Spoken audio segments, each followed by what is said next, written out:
तेनालीरामा की कहानी। सुनहरा पौधा। एक बार राजा कृष्णदेव किसी काम के चलते कश्मीर चले गए। वहाँ उन्हें एक सुनहरे रंग का खिलने वाला फूल दिखा।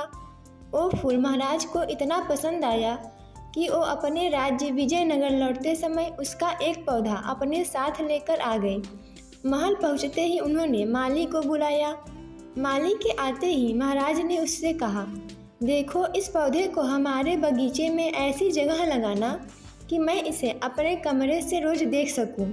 इसमें सुनहरे रंग के फूल खिलेंगे जो मुझे काफ़ी पसंद है। इस पौधे का काफ़ी ख्याल रखना। अगर इसे कुछ भी हुआ तो तुम्हें प्राणदंड भी मिल सकता है। माली ने सिर हिलाते हुए राजा से पौधा लिया और उनके कमरे से दिखने वाली जगह में लगा दिया। दिन रात माली उस फूल का खूब ख्याल रखता था। दिन जैसे ही बीतते गए उसमें सुनहरे फूल खिलने लगे। रोज राजा उठते ही सबसे पहले उसे देखते और फिर दरबार जाते थे। अगर किसी दिन राजा को महल से बाहर जाना पड़ता था तो उस फूल को न देख पाने के कारण उनका मन दुखी हो जाता था। एक दिन जब राजा सुबह उस फूल को देखने के लिए अपनी खिड़की पर आए तो उन्हें वो फूल दिखा ही नहीं। तभी उन्होंने माली को बुलवाया। महाराज ने माली से पूछा, वो पौधा कहाँ गया? मुझे उसके फूल क्यों दिख नहीं रहे हैं? जवाब में माली ने कहा, महाराज, उसे कल शाम को मेरी बकरी खा गई। इस बात को सुनते ही महाराज का गुस्सा 7वें आसमान पर पहुँच गया।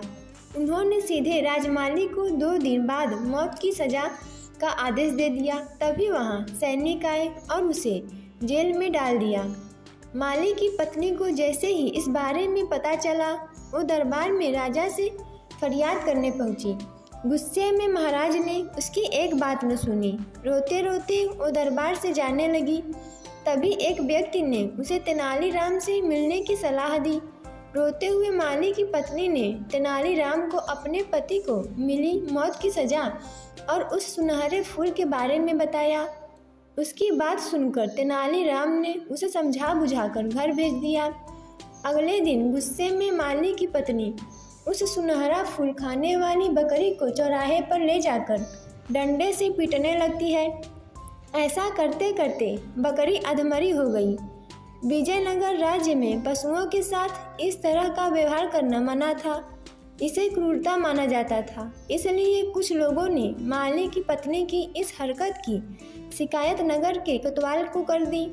सारा मामला जानने के बाद नगर कोतवाल के सिपाहियों को पता चला कि यह सब माली को मिले दंड की वजह से वो गुस्से में कर रही है।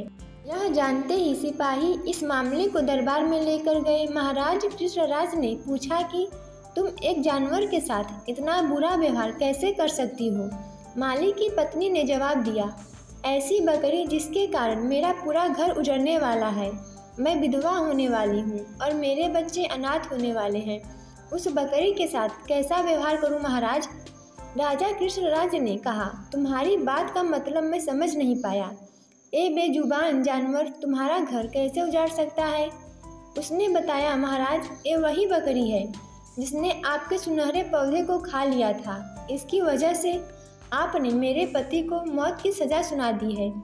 गलती तो इस बकरी की थी, लेकिन सज़ा मेरे पति को मिल रही है। सज़ा असल में इस बकरी को मिलनी चाहिए, इसलिए मैं इसे डंडे से पीट रही थी। अब महाराज को यह बात समझ आई कि गलती माली की नहीं बल्कि बकरी की थी। यह समझते ही उन्होंने माली की पत्नी से पूछा कि तुम्हारे पास इतनी बुद्धि कैसे आई कि इस तरह से मेरी गलती के बारे में समझा सको? उसने कहा कि महाराज, मुझे रोने के अलावा कुछ भी नहीं सूझ रहा था। यह सब मुझे पंडित तेनालीराम जी ने समझाया है। एक बार फिर राजा कृष्णराय को तेनालीराम पर गर्व महसूस हुआ और उन्होंने कहा कि तेनालीराम, तुमने मुझे एक बार फिर बड़ी गलती करने से रोक दिया। यह कहते ही महाराज ने माली का मृत्युदंड का फैसला वापस लेते हुए उसे जेल से रिहा करने का आदेश दिया। साथ ही तेनालीराम को उनकी बुद्धि के लिए 50,000 स्वर्ण मुद्राएं उपहार के रूप में दी। इस कहानी से यह सीख मिलती है कि समय से पहले कभी भी हार नहीं माननी चाहिए। कोशिश करने से बड़ी मुसीबत से छुटकारा मिल सकता है। दोस्तों, ऐसे ही वीडियो देखने के लिए हमारे चैनल को सब्सक्राइब करें, वीडियो को लाइक और शेयर करें।